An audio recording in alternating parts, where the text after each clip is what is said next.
Playa Manuel Antonio, Costa Rica. 11:47 in the morning. The kind of light that makes everything look like a screensaver. Turquoise water, white sand, palm fronds catching a warm breeze off the Pacific.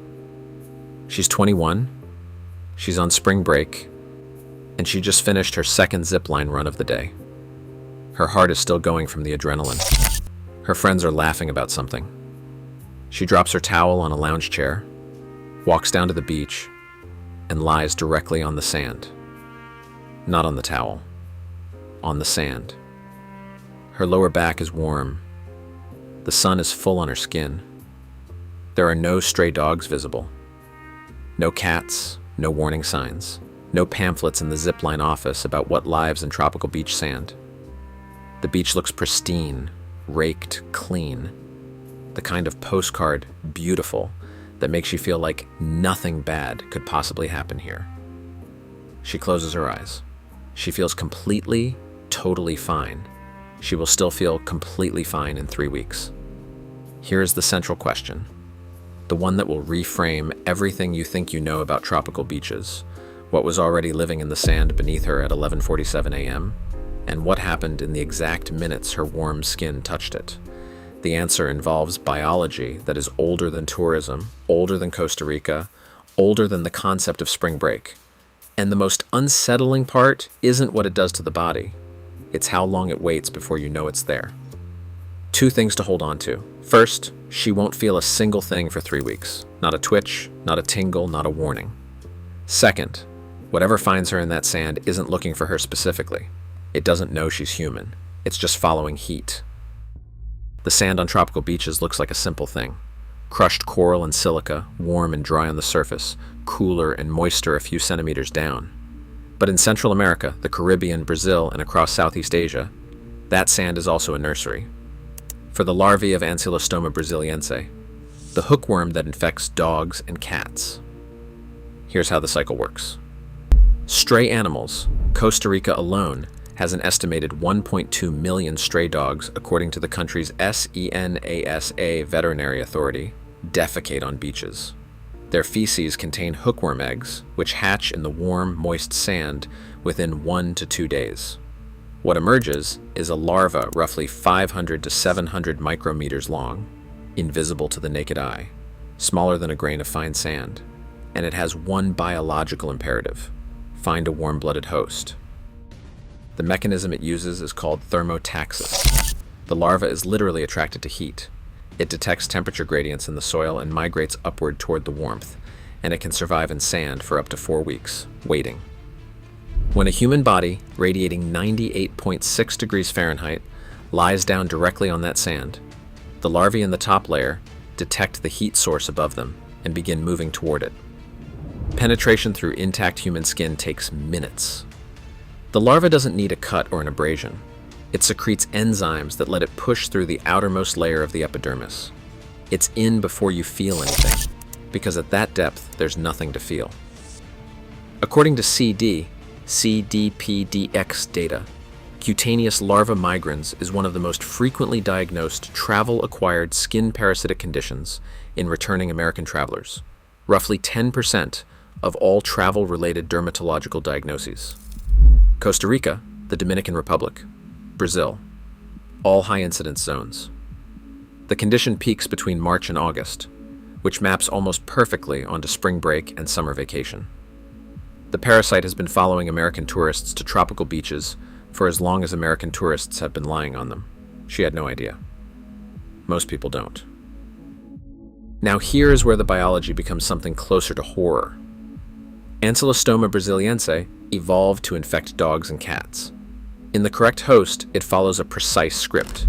It penetrates the skin, migrates through tissue, enters the bloodstream, travels to the lungs, gets coughed up, swallowed, and reaches the small intestine, where it matures into an adult worm, reproduces, and completes its life cycle.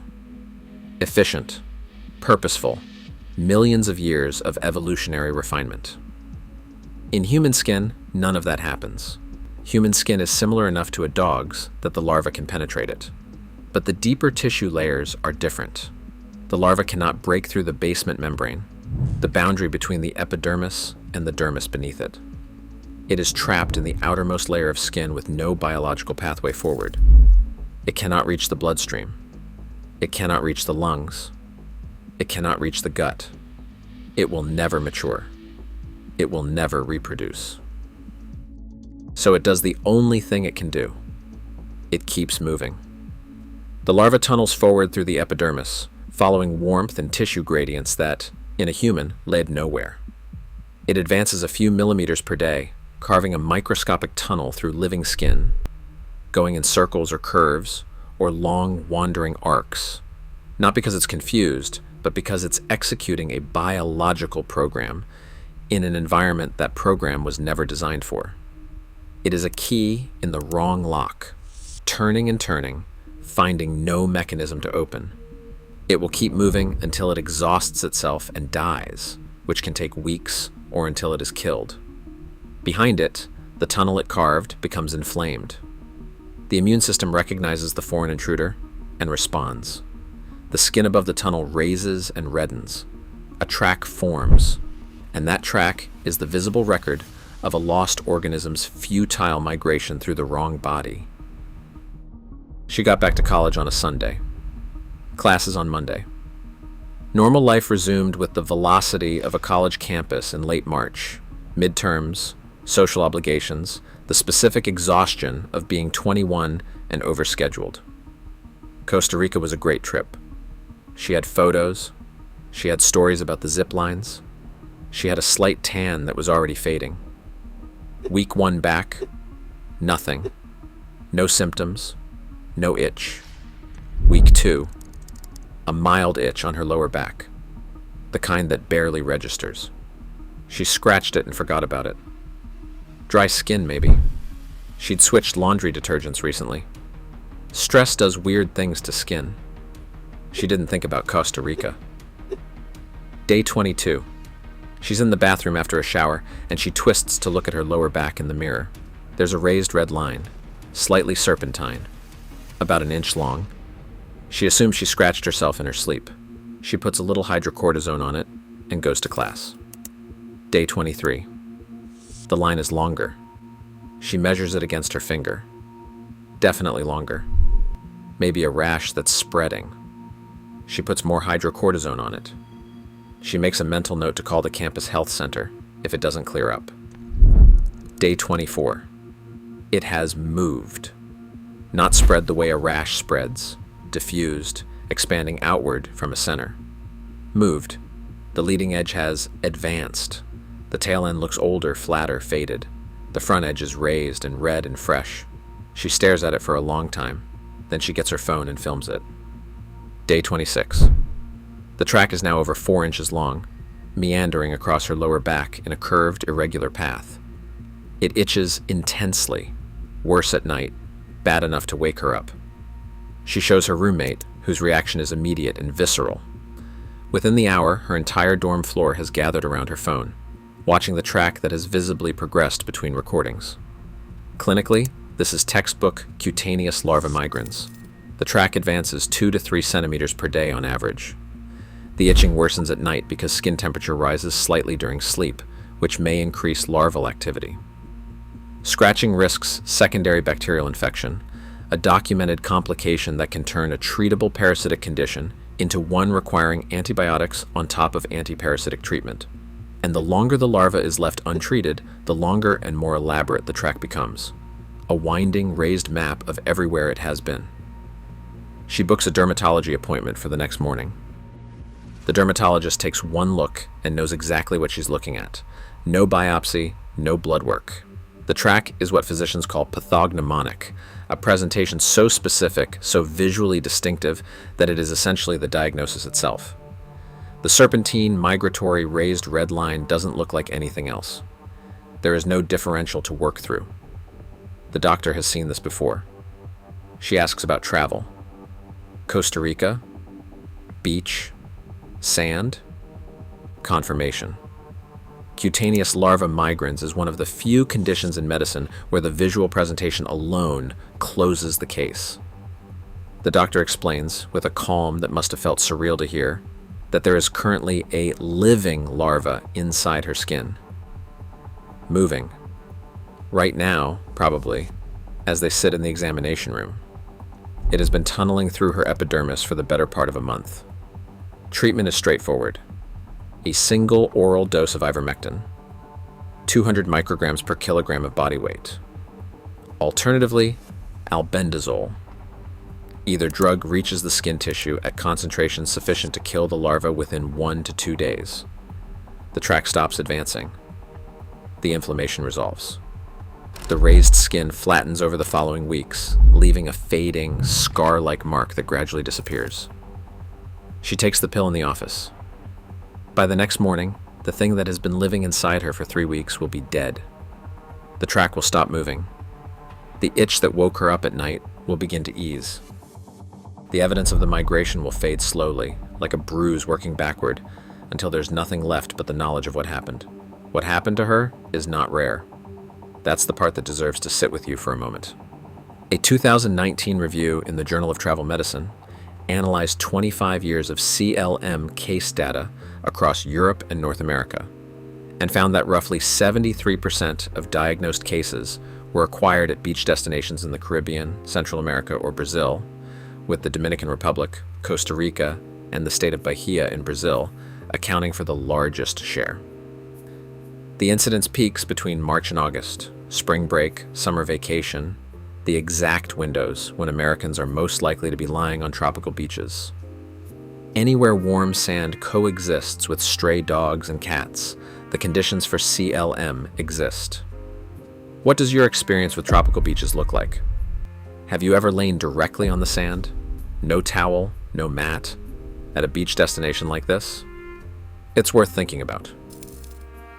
The parasite doesn't require poverty or poor sanitation in any direct sense. It requires 2 things: warm sand and an animal reservoir.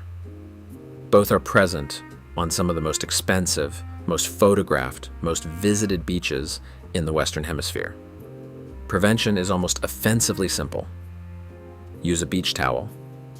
A standard towel laid on the sand before you lie down creates a physical barrier that larvae cannot efficiently penetrate. Sandals protect feet from larvae in wet sand near the waterline. That's it. That's the entire intervention. It costs nothing. No medication, no vaccination, no medical consultation.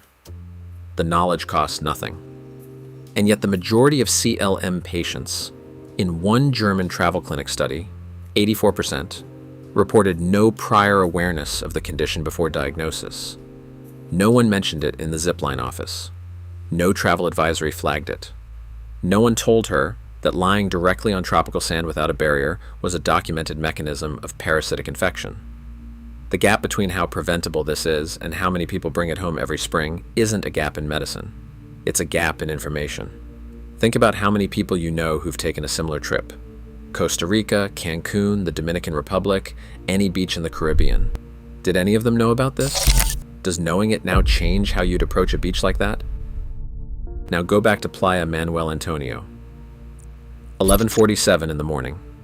Same beach, same light. Same turquoise water and white sand and warm breeze off the Pacific. The beach looks exactly the same as it did when she lay down. The larvae were there before she arrived. They're there now. They will be there for the next person who lies down without a towel, and the person after that, and the spring break class of every year that follows. The beach didn't change. The knowledge did. The open loops close here. She never saw a dog or a cat on that beach, because she didn't need to. The larvae had been deposited days or weeks earlier, already hatched, already waiting in the top layer of warm sand. The 3-week delay wasn't the infection progressing slowly. It was the incubation period before her immune system's inflammatory response became visible at the skin surface. She felt nothing during penetration because the epidermis has no pain receptors at the depth the larva was tunneling. Every sensation of safety she had, the clean beach, the absence of animals, the warm sand, was just the absence of information. If you want to follow more cases like this one, real medical events, documented and told with the detail they deserve, subscribe. Not for the algorithm, but because you're clearly the kind of person who wants to actually understand what's happening in the world, including the parts of it invisible to the naked eye. The central question this story asked was, what was already living in the sand beneath her at 11:47 a.m.? The answer exists. It has a Latin name, it has a life cycle, it has a treatment, and it has a prevention so simple it fits in a single sentence. She has that sentence now. She will never lie directly on tropical sand again. She will tell every person she knows who travels. She will think about it every time she sees a beach photo from the Dominican Republic or Costa Rica or Brazil, that pristine, gorgeous, sun-warmed sand. And she will see it differently than everyone else in the room. She will see Playa Manuel Antonio at 11:47 in the morning, and she will see what was already there, waiting, before she ever walked down to the water. The beach is still beautiful. It was always like this. She just didn't know what she was lying in. Now you do.